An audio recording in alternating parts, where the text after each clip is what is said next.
After school, Leslie got on the bus before he did and went straight to the corner of the long back seat, right to the 7th grader's seat. He jerked his head at her to warn her to come further up the front, but she wouldn't even look at him. He could see the 7th graders heading for the bus, the huge, bossy, bosomy girls and the mean, skinny, narrow-eyed boys.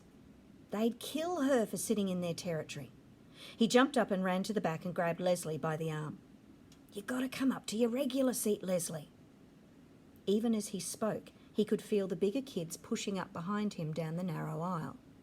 Indeed, Janice Avery, who among all the 7th graders was the one person who devoted her entire life to scaring the wits out of anyone smaller than she, was right behind him. "Move, kid," she said. He planted his body as firmly as he could, although his heart was knocking at his Adam's apple. "Come on, Leslie," he said, and then he made himself turn and give Janice Avery one of those lookovers from frizz-blonde hair past too tight blouse and broad-beamed jeans to gigantic sneakers. When he finished, he swallowed, stared straight up into her scowling face and said, almost steadily, "Don't look like there'll be room across the back here for you and Janice Avery." Somebody hooted. "Weight Watchers is waiting for you, Janice." Janice's eyes were hate-mad, but she moved aside for Jess and Leslie to make their way past her to the regular seat. Leslie glanced back as they sat down and then leaned over. "She's going to get you for that, Jess. Boy, she is mad." Jess warmed to the tone of respect in Leslie's voice, but he didn't dare look back. "Heck," he said, "you think I'm going to let some dumb cow like that scare me?" By the time they got off the bus, he could finally send a swallow past his Adam's apple without choking. He even gave a little wave at the back seat as the bus pulled off. Leslie was grinning at him over Maybelle's head. "Well," he said happily, "see ya." "Hey, do you think we could do something this afternoon?" "Me too, I want to do something too," Maybelle shrilled. Jess looked at Leslie. No was in her eyes. "Not this time, Maybelle. Leslie and I got something we got to do just by ourselves today. You can carry my books home and tell Mama I'm over at Burke's, okay?" "You ain't got nothing to do. You ain't even planned nothing." Leslie came and leaned over Maybelle, putting her hand on the little girl's thin shoulder. "Maybelle, would you like some new paper dolls?" Maybelle slid her eyes around suspiciously. "What kind?" "Life in colonial America?" Maybelle shook her head. "I want Bride or Miss America." "Well, you can pretend these are Bride paper dolls. They have lots of beautiful long dresses." "What's the matter with them?" "Nothing. They're brand new." "Well, how come? You don't want them if they're so great." "When you're my age," Leslie gave a little sigh, "you just don't play with paper dolls anymore. My grandmother sent me these. You know how it is. Grandmothers just forget you're growing up." Maybelle's one living grandmother was in Georgia and never sent her anything. "You already punched them out?" "No, honestly. And all the clothes punch out too. You don't have to use scissors." They could see she was weakening.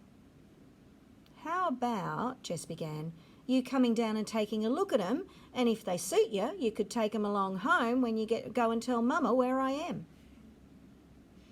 After they'd watched Maybelle tearing up the hill, clutching her new treasure, Jess and Leslie turned and ran up over the empty field behind the old Perkins place and down to the dry creek bed that separated farmland from the woods.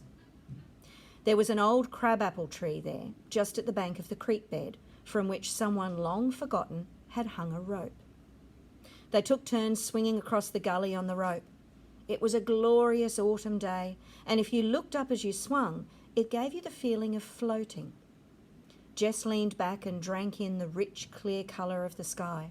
He was drifting like a fat, white, lazy cloud, back and forth across the blue. "Do you know what we need?" Leslie called to him. Intoxicated as he was with the heavens, he couldn't imagine needing anything on earth. "We need a place," she said, "just for us. It would be so secret that we would never tell anyone in the whole world about it." Jess came swinging back and dragged his feet to a stop. She lowered her voice almost to a whisper. "It might be a whole secret country," she continued, "and you and I would be the rulers of it." Her words stirred something inside of him. He'd like to be a ruler of something, even something that wasn't real. "Okay," he said. "Where could we have it?" "Over there in the woods where nobody would come and mess it up." There were parts of the woods that Jess did not like.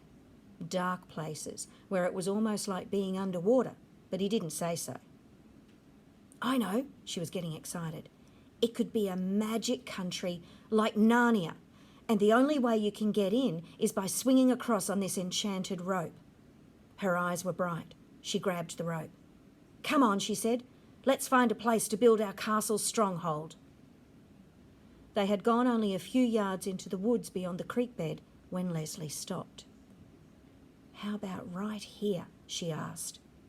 "Sure," Jess agreed quickly, relieved that there was no need to plunge deeper into the woods. He would take her there, of course, for he wasn't such a coward that he wouldn't mind a little exploring now and then farther in amongst the ever-darkening columns of the tall pines. But as a regular thing, as a permanent place, this was where he would choose to be.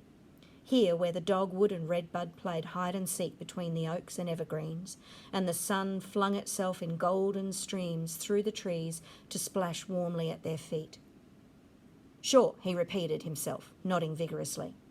The underbrush was dry, and it would be easy to clear away. The ground was almost level. This would be a good place to build. Leslie named their secret land Terabithia, and she loaned Jess all of her books about Narnia so he would know how things went in a magic kingdom, how the animals and the trees must be protected, and how a ruler must behave. That was the hard part. When Leslie spoke, the words rolling out so regally, you knew she was a proper queen. He could hardly manage English, much less the poetic language of a king. But he could make stuff. They dragged boards and other materials down from the scrap heap by Miss Bessie's pasture and built their castle stronghold in the place they had found in the woods. Leslie filled a 3-pound coffee can with crackers and dried fruit and a 1-pound can with strings and nails. They found 5 old Pepsi bottles, which they washed and filled with water in case, as Leslie said, of siege. Like God in the Bible, they looked at what they had made and found it very good. "You should draw a picture of Terabithia for us to hang in the castle," Leslie said. "I can't."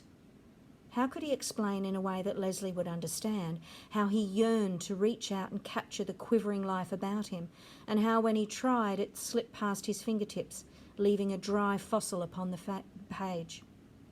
"I just can't get the poetry of the trees," he said. She nodded. "Don't worry," she said. "You will someday." He believed her because there in the shadowy light of the stronghold, everything seemed possible. Between the two of them, they owned the world, and no enemy, Gary Fulcher, Wanda K. Moore, Janice Avery, Jess's own fears and insufficiencies, nor any of the foes whom Leslie imagined attacking Terabithia, could ever really defeat them.